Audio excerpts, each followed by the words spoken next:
আমাদের কোথাও কোনো অভিযোগ নেই। সাধারণ মানুষ লাইন দাঁড়িয়ে ভোট দিয়েছেন। যারা আমাদের ভোট দিয়েছেন প্রত্যেককে অনেক অনেক ভালোবাসা, অনেক অনেক শুভেচ্ছা। যারা আমাদের ভোট দিলেন না, আমরা আগামী দিনে চেষ্টা করবো তাদের বিশ্বাস জিতে নেওয়ার। এই তো ছিল না, একেবারেই প্রত্যাশিত ছিল না। আমরা যা রেসপন্স লোকের কাছ থেকে পেয়েছি, সাধারণ মানুষের যে আবেগ ছিল, তাতে মনে হয়নি এই ফলটা হতে পারে। কিন্তু এ তো এরকম না কোথাও ভোট ম্যানিপুলেটেড হয়েছে। আমরা সবাই দেখেছি মানুষ লাইনে দাঁড়িয়ে ভোট দিয়েছে। ফলে আমাদের অভিযোগের কোনো জায়গা নেই। মানুষ হয়তো চেয়েছে বিজেপিকে হারাতে, এখানে তৃণমূলের সরকার তারা চেয়েছেন, কেন্দ্রে বিজেপিকে হারাতেই হবে, অতএব যারা ধর্মনিরপেক্ষ মানুষ তারা সবাই তৃণমূলকে ভোট দিয়েছেন, হতে পারে। আবার যে মানুষ তৃণমূলের চুরি থেকে একদম বীতশ্রদ্ধ, তারা বিজেপির মানে অ্যান্টি তৃণমূল ভোটটা ভাগ হবে না, এই কারণে বিজেপিকে ভোট দিয়েছেন। এরকম কনসলিডেশন হয়েছে, সেটা আমরা খুব পরিষ্কার। রিলিজিয়াস কনসলিডেশন হয়েছে, লিঙ্গুইস্টিক কনসলিডেশন হয়েছে। যেটা আমাদের মনে হয়েছিল পঞ্চায়েত নির্বাচন থেকে বাইনারিটা ব্রেক হয়েছে, সেই বাইনারিটা ব্রেক হয়নি। আমাদের ইন্ট্রোস্পেক্ট করতে হবে, যে কাজগুলো আমরা করতে পারিনি সেই কাজগুলো করতে হবে, মানুষের কাছে ফিরে যাওয়া। আমরা তো নির্বাচনে লড়ছি এমএলএ এমপি হয়ে টাকা কামানোর জন্য নয়। আমার ফ্ল্যাট বাড়িও লাগবে না, আমার কাটমানিও লাগবে না, আমার গুন্ডা পুষতেও লাগবে না।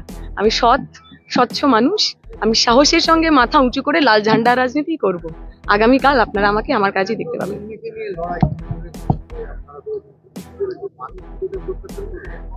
আমি সেটা হয়তো খুব ব্ল্যাঙ্কেট স্টেটমেন্ট হয়ে যাবে। আমরা একটু সব জায়গায় রেজাল্টটা যদি পাই তবে বোঝা যাবে।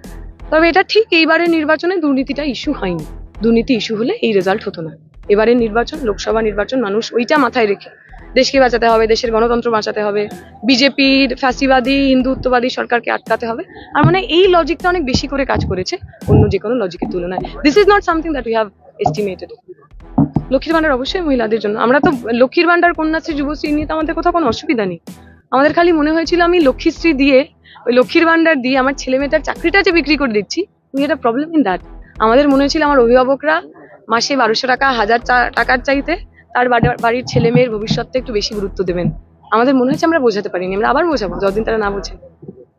আগামী দিনে আমরা লড়াই আন্দোলনে থাকবো, আমাদের যা কর্মসূচি সেই কর্মসূচির মধ্যে থাকবো। আমি তো বলেছি তৃণমূলের পরিবারের ছেলেমেয়েরাও যাতে ঘুষ না দিয়ে চাকরি পেতে পারে, তার জন্য আমাদের লড়াই। নির্বাচনে জিতি অথবা হারি, রাজপথ জনপদ এগুলো আমাদের। মিস্টার ইন্ডিয়ার সঙ্গে যেমন অনেকক্ষণ কথা হয়েছে, উনি আমার পাশে এসে বসেও ছিলেন। এবং আমি আগেও বলেছি আমার কোনো সঙ্গে কোনো ব্যক্তিগত দুশ্মনী, পারিবারিক দুশ্মনী বা শত্রুতা তো নেই। আমি এটা রাজনৈতিক কথা বলেছিলাম এবং আমি আজকেও সেই কথা থেকে সরে আসছি না।